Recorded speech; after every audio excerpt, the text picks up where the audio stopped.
In this little bonus tutorial, I want to show you how to use the media browser to import video. Depending on what kind of camera you record with, you might end up with files that look like this. This is our footage shot on the Sony FS7 and the F15 and the AS7. So when you import it to your computer, you get this folder structure that looks kind of weird.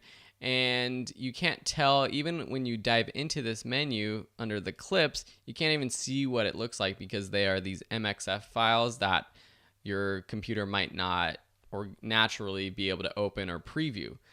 So in Premiere Pro, we're going to use the media browser, that's a new window, to look and import those files. And this is for the color correcting tutorial that we did earlier, because I wanted to bring in one of the raw full resolution files. So if I go to that folder that is within my external hard drive, let's see what happens when I find that folder of video clips. So it's under my dock, it's under raw footage, it's under A001, and it's, if I just click XD root, not even this clip folder, but just the XD root folder, it opens all of the video clips, and now I can preview which ones I want to import.